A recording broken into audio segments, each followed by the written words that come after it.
प्यारे बच्चों, आज मैं आपको कक्षा 11 आरोह भाग 1 जो आपका 5वां पाठ है गलता लोहा, उसका सारांश बताने जा रही हूँ। तो सारांश बताने से पहले जो इसके कहानीकार हैं वो हैं शेखर जोशी। तो शेखर जोशी का जो संक्षिप्त परिचय मैं आपको दे रही हूँ।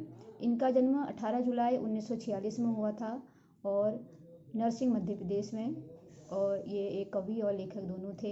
इनकी मुख्य रचनाएं थी समर गाथा, एक लंबी कविता, एक दिन बोलेंगे पेड़, मिट्टी का चेहरा, दो पंक्तियों के बीच, पतलून पहना आदमी, धरती का कल्पतरु। और जो इनकी शिक्षा थी, इन्होंने MSc जीव विज्ञान से किया था और MA समाजशास्त्र से।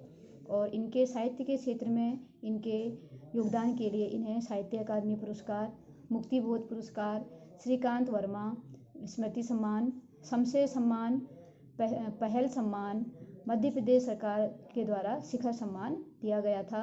और इनकी मृत्यु 4 जुलाई 2014 में हुई थी। तो जो ये पाठ है आपका, वह एक कहानी है। कहानी दो मित्रों की है, जिसमें एक मोहन है और दूसरा एक धनराम। जो मोहन है वो पुरोहित खानदान का बेटा है, और जो धनराम है वो शिल्पकार होते हैं, जो लोहे के जो शिल्पकार टोले के जो लोग होते हैं उसके परिवार का है। जो मोहन है वह बचपन से ही बहुत मेधावी और होशियार था, जिससे सभी गांव वाले और जो उसके टीचर थे, अध्यापक थे जो त्रिलोक सिंह, वह उसको बहुत अच्छा मानते थे। और इसलिए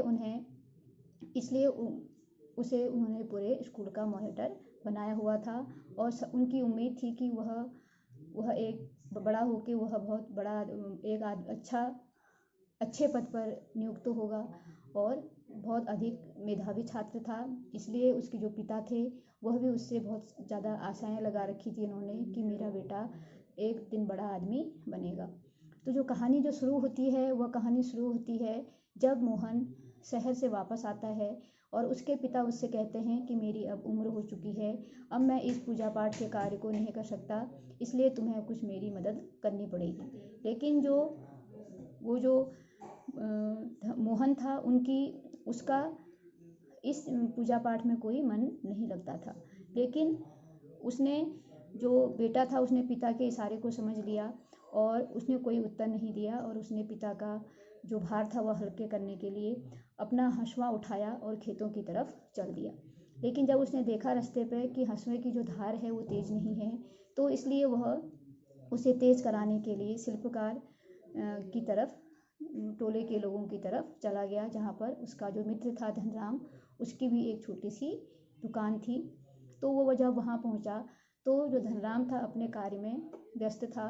उसने वहीं पास से ही एक टूटे फूटे कनस्तर को उठाया और उसको उल्टा करके उसके ऊपर बैठ गया, और दोनों फिर अपनी गांव की पुरानी स्मृतियों में चले गए। मोहन ने पूछा कि त्रिलोक सिंह मास्टर कैसे हैं, क्या हैं। तो ऐसे दोनों जोर जोर से हंसने लगे और अपने बचपन की यादों को वो ताज़ा करने लगे। तो उसने कहा कि कैसे वह दोनों एक साथ पढ़ते थे, और जो मोहन था वह एक मेधावी छात्र था, बहुत होशियार था, इसलिए त्रिलोक सिंह ने उसे अपने पूरे स्कूल का मॉनिटर बनाया हुआ था। और उसके हाथों वो जो कमज़ोर बच्चे थे उसको दंड दिलवाते थे। और मोहन और जो धनराम था, उसने भी बहुत बार मोहन के हाथों से उठक बैठक उसे लगानी पड़ती थी और उसको मोहन के हाथों मार भी खानी पड़ती थी। लेकिन वह उसका फिर भी सम्मान करता था, क्योंकि उसे पता था कि मोहन एक ऊंची जाति का है और मैं नीच जाति का। तो फिर वह अपनी यादों में खो जाते हैं कि कैसे उसको 13 का पहाड़ा याद नहीं होता। तो जो त्रिलोक सिंह मास्टर होते हैं उसे व्यंग करते हैं कि धनराम, तेरे दिमाग में तो लोहा भरा है, विद्या का ताप इसमें कहाँ लगेगा। इन सब बातों को याद करते रहते हैं थोड़ा थोड़ा। धीरे धीरे जब मोहन फिर अपनी पिछली जीवन की कहानी में वो चले जाते हैं कि जहाँ मोहन उसे पिता ने बहुत अधिक उम्मीदें लगाई हुई थी, और उसके जो अध्यापक थे उसने भी उम्मीदें लगाई थी। तो इसलिए जब उसका बेटा प्राथमिक जो उनकी प्राथमिक शिक्षा होती है वह पूरी होने के बाद उसे छात्रवृत्ति मिल गई, और जो धनराम था उसकी आर्थिक स्थिति सही नहीं थी, क्योंकि धनराम के पास इतना पैसा नहीं था कि वो अपने बेटे को आगे पढ़ा सके। लेकिन उस स्कूल में, उस गांव में कहीं ऐसा कोई स्कूल नहीं था जहां पर,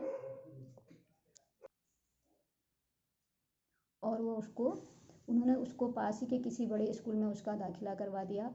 जो स्कूल था वह गांव से थोड़ा दूर था। सुबह का गया हुआ मोहन शाम को थका हारा घर पहुंचता तो उसके पिता उसको अब उसी के उम्र के लोगों की उत्साहवर्धक कहानी सुनाकर उसके उत्साह को बढ़ाते। और एक दिन जब उफनते हुए नदी में जब वह उस नदी को पार नहीं कर पाया तो घसियारों ने उसका हाथ पकड़ के उसे जो नदी थी उसे पार कराई। तो ऐसी स्थिति को देखकर बंशीधर को बहुत दुख हुआ कि एक छोटा सा बच्चा इतने दूर पढ़ने के लिए जाता है और उस ऐसी स्थिति उससे देखी नहीं जाती थी। तो कुछ दिनों के बाद तो उसी गांव का एक लड़का जो लखनऊ में रहता था, नौकरी करता था, गांव आया।